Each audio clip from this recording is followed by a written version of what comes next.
আওয়ামী লীগের কার্যক্রম নিষিদ্ধ করায় ধীরে ধীরে ডক্টর ইউনূসের উপর চাপ বাড়ছে। প্রশ্ন উঠছে, দলটি আগামী নির্বাচনে অংশ নিতে পারবে কিনা।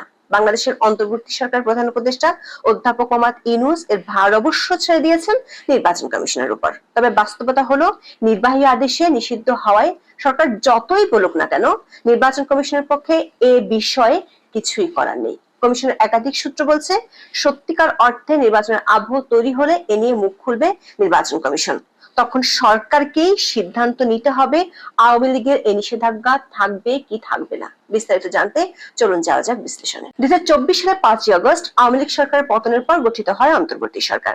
এরপর সেপ্টেম্বর থেকে আওয়ামী লীগকে নিষিদ্ধের ইস্যুটি নিয়ে নানা কথা শোনা যাচ্ছিল। খোদ অন্তর্বর্তী সরকার প্রধান উপদেষ্টা থেকে অন্য উপদেষ্টা কখনো বলেছিলেন কোন রাজনৈতিক দলকে সরকার নিষিদ্ধ করবে না বা করতে চায় না, আবার কখনো বলেছিলেন আওয়ামী লীগের অস্তিত্বই দেশে থাকবে না। তবে অনেক নাটকীয়তার পর গত 12ই মে অন্তর্বর্তী সরকার একটি গুরুত্বপূর্ণ ঘোষণা দেয়। জুলাই হত্যাকাণ্ডের বিচারের আগ পর্যন্ত আওয়ামী লীগের সব কার্যক্রম সন্ত্রাস বিরোধী আইনের অধীনে সাময়িকভাবে নিষিদ্ধ ঘোষণা করা হয়। এর আগে গত বছর অক্টোবরে ছাত্রলীগের কার্যক্রম সন্ত্রাসী সংগঠন ঘোষণা করে নিষিদ্ধ করা হয়েছিল। আওয়ামী লীগের কার্যক্রম নিষিদ্ধের সিদ্ধান্তটি অনেক প্রশ্নের জন্ম দিয়েছে। একটি দেশের প্রধান রাজনৈতিক দলের কার্যক্রম সাময়িকভাবে নিষিদ্ধ করা হলে তার গণতান্ত্রিক প্রক্রিয়ার উপর কি প্রভাব পড়বে? এটি কি দেশের রাজনৈতিক স্থিতিশীলতাকে আরো জটিল করে তুলবে? বিশেষ করে ত্রয়োদশ জাতীয় সংসদ নির্বাচনে আওয়ামী লীগ কি অংশ নিতে পারবে?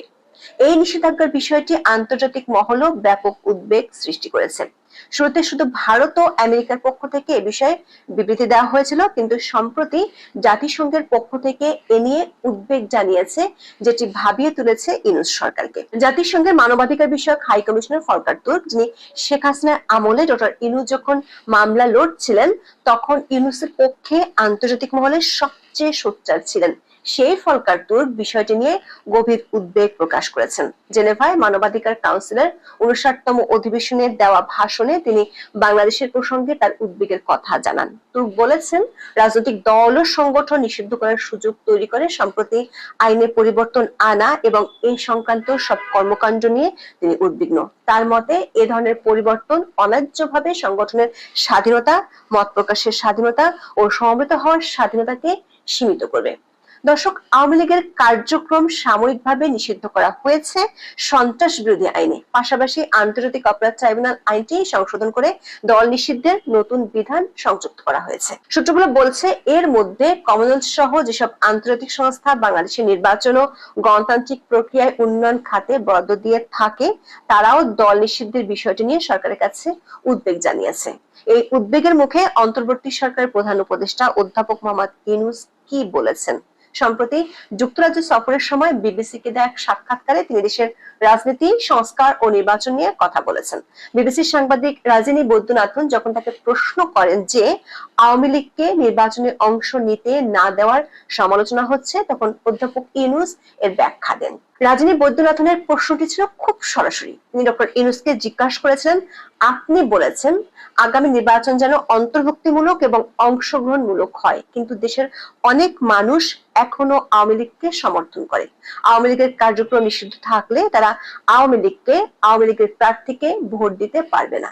দর্শক, এটা সত্যি যে বিগত 16 বছরের আওয়ামী লীগের শাসনামল নিয়ে অনেক সমালোচনা আছে, কিন্তু পরিসংখ্যান বলছে বাংলাদেশের ইতিহাসে 1991 সাল থেকে 2008 সাল পর্যন্ত তত্ত্বাবধায়ক সরকার অধীনে যে 4টি অবাধ, সুষ্ঠু, নিরপেক্ষ এবং অংশগ্রহণমূলক নির্বাচন হয়েছিল, সেগুলোতে আওয়ামী লীগ 30 থেকে 48% ভোট পেয়েছিল।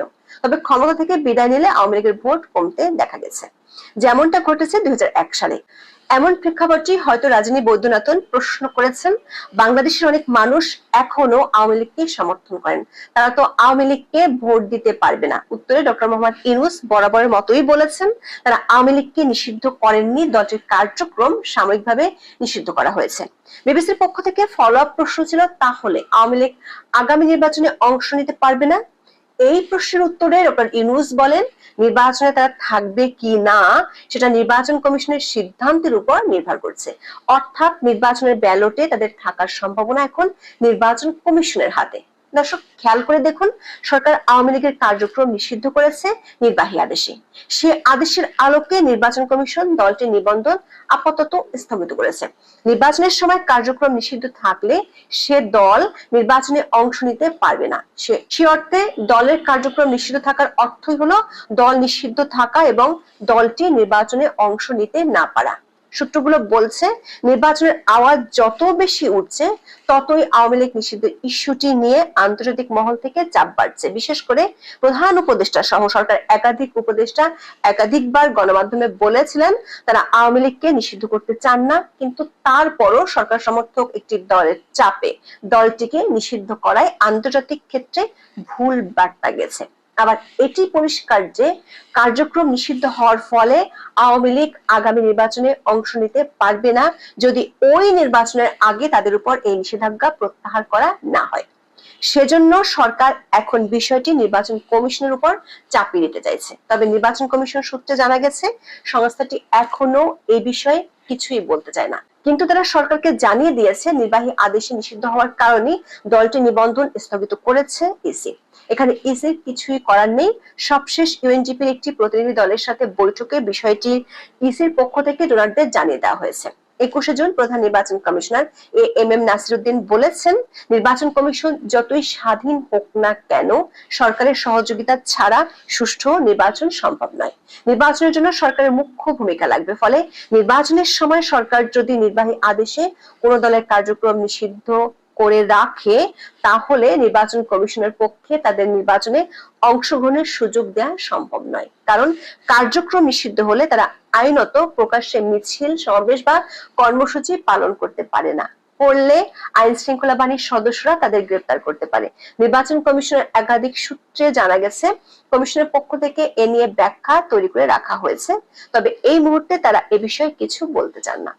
আন্তর্জাতিক উদ্বেগ এবং অধ্যাপক ইউনূসের ব্যাখ্যা, এই দুটি বিষয় বাংলাদেশের বর্তমান রাজনৈতিক পরিস্থিতিকে আরো জটিল করে তুলেছে। একদিকে আন্তর্জাতিক সম্প্রদায় যেখানে মত প্রকাশ, সংগঠন ও সমাবেশের স্বাধীনতার উপর বিধিনিষেধ নিয়ে উদ্বিগ্ন, অন্যদিকে অন্তর্বর্তী সরকার নিজেদের পদক্ষেপকে আইনানুগ এবং অন্তর্ভুক্তিমূলক নির্বাচনের পথে সহায়ক বলে দাবি করছে। আবার তার দায়ভার ঠেলে দিতে চাচ্ছে নির্বাচন কমিশনের দিকে, যদিও নির্বাচন কবে হবে সেটি এখনো পরিষ্কার নয়। সংস্কার নিয়ে রাজনৈতিক দলগুলোর মধ্যে ঐক্য না হলে জুলাই সনদ পিছিয়ে যেতে পারে এমন আশঙ্কা এরই মধ্যে দেখা দিয়েছে। জুলাই সনদ পেছালে নির্বাচনও ঘোষিত সময়ের মধ্যে নাও হতে পারে। তারপরে যদি নির্বাচনের দিনক্ষণ ঘোষণা করতে সরকার বাধ্য হয় তাহলে আওয়ামী লীগের কার্যক্রম নিষিদ্ধের ইস্যুটি সরকারের জন্য একটি ট্রাম্প কার্ড হিসেবে কাজ করতে পারে। তখন ইসির উপর দায় চাপিয়ে সরকার আন্তর্জাতিক ও অভ্যন্তরীণ রাজনৈতিক চাপ দুটোই সামাল দিতে চায়। তবে এরই মধ্যে বিভিন্ন গণমাধ্যমে ছাপা হওয়া বিশ্লেষকদের মত হলো সরকারি সিদ্ধান্তে রাজনৈতিক দল নিষিদ্ধ করা কোনো গণতান্ত্রিক পন্থা নয়। কেননা কোন দলকে জনগণ গ্রহণ করবে বা কাকে প্রত্যাখ্যান করবে সেই বিবেচনার ভার জনগণের। জনগণ যদি ভোটের মধ্য দিয়ে প্রত্যাখ্যান করে তাহলে আওয়ামী লীগ এমনিতেই ধীরে ধীরে অপ্রাসঙ্গিক হয়ে যাবে। যেমন জামায়াত ইসলামীকে নিষিদ্ধ করার দাবি বহু বছর ধরে থাকলেও তাদের গত বছর আগস্টের আগ পর্যন্ত নিষিদ্ধ করা হয়নি, কিন্তু বৈধ রাজনৈতিক দল থাকা অবস্থাতেও তারা নির্বাচন করেও খুব একটা সুবিধা করতে পারেনি, বরং তাদেরকে নির্বাচন করতে হয়েছে বিএনপির সঙ্গে জোটবদ্ধ হয়ে। তারপর তারা খুবই সামান্য কিছু আসনে জয়ী হয়েছে। তার মানে মুক্তিযুদ্ধের বিরোধিতা কিংবা ধর্মীয় দল যে কারণেই হোক দেশের সংখ্যাগরিষ্ঠ মানুষ জামাতকে গ্রহণ করেনি, কিন্তু তারপরও জুলাই আন্দোলনের শেষ দিকে সেই জামাতকে নিষিদ্ধ করার 5 দিনের মাথায় খোদ আওয়ামী লীগের পতন হলো এবং মুক্তিযুদ্ধের বিতর্কিত ও দেশবিরোধী ভূমিকার কারণে যে দলটির রাজনীতি নিষিদ্ধ